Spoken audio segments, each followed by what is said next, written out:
Welcome back to another Procreate iPad drawing. So first things first, this that you're seeing right now, these are illustrations that I did in Illustrator a few years ago for my friend's makeup company when she was doing Eeveelution themed eyeshadows. I don't have the Speedpaint for the Illustrator file since I don't automatically record all the drawings I do.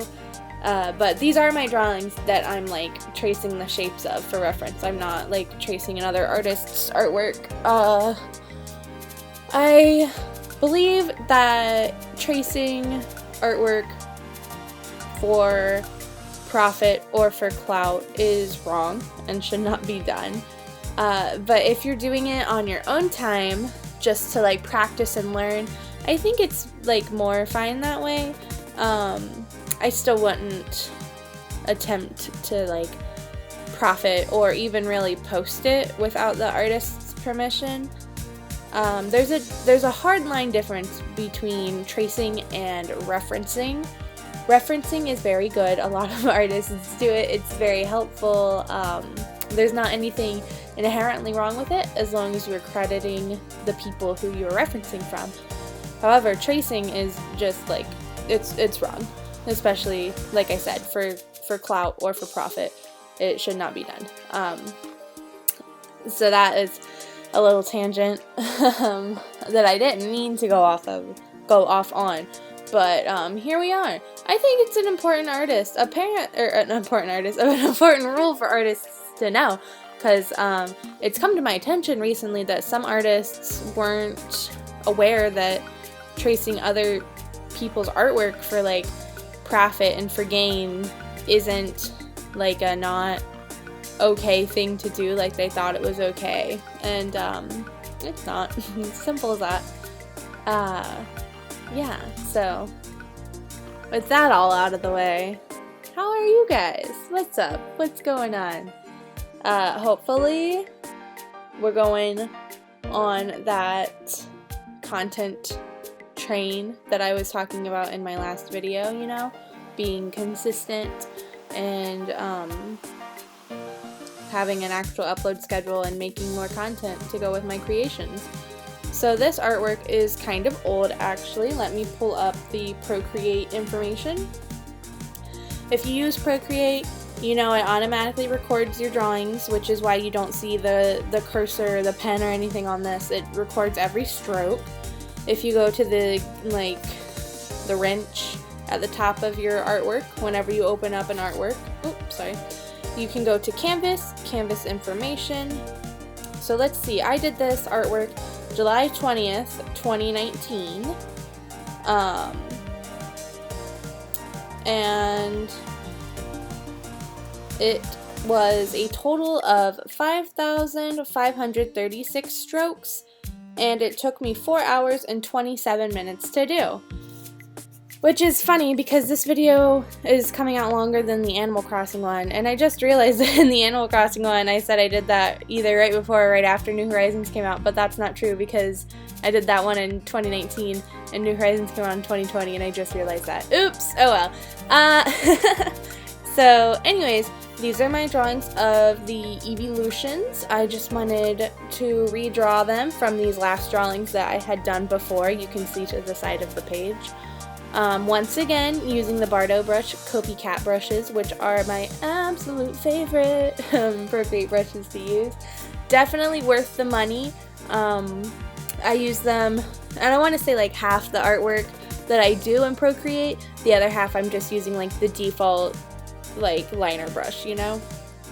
So in the last video, in the Animal Crossing video, I had every intention talking about like techniques and stuff, and then I just didn't get around to it because I was so focused talking about 2020 and 2021 and like goals and whatever. So I'll share some stuff here for you. When I'm using the Copycat brushes to get the effect of artwork with no lines, I like to take the sketch that I did, I'll put it on the layer above where I'm going to put the artwork, hit multiply and lower the opacity so that I can see the line work over my artwork while I'm doing the art.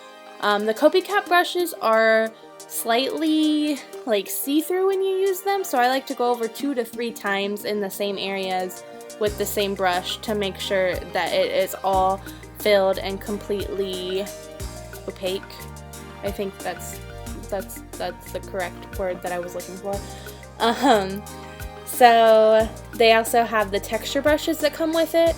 So when I am making an artwork with the copycat brushes, each artwork can be like between 3 and 8 layers, possibly more, depending on how detailed I'm getting and how much I'm drawing. That's my estimate for when I'm just doing headshots like these. I like to make different layers so that I can go in with the texture brush and do the textures underneath the artwork on top, kind of like how a shadow in real life would be. And I think it helps create that kind of like paper cut artwork looking style that I really do enjoy. I do not have the patience or the steady hands in order to do actual like paper cut artwork. So this is fine. It's a good substitute, I guess you could say. I know that Eeveelutions and Pokemon in general is very popular, so I totally made this artwork with the intention of it being for my fan merch I was producing at the time. It is on stickers and it's also on cosmetic bags, and I have like either not sold or barely sold either of those items in general, which was very surprising to me. But I think the Pokemon market is just like super oversaturated on Etsy, you know, so I'm not sure why that is, but you know, I'm trying to slowly make the transition from doing fan art and making my money off of fan art to doing original art only. And I'm planning on taking you on that journey with me, as long as I can keep being consistent with my videos and my uploads and whatnot.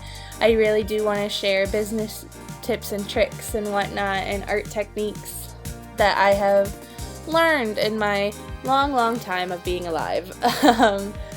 But yeah, that's a little bit about this artwork that I created using the Bardo brush copycat brushes on Procreate on my iPad. And that's about all I have to say on that. If you have any questions, leave them below, and I'll probably get to them because I don't get very many comments and it's really easy to respond to them all. This is the finished artwork. This was the sticker sheet that I made, and I was really proud of it. I spent a lot of time making that cool like watercolor background too, but you know, I'll see you next time. Thanks so much for watching, guys.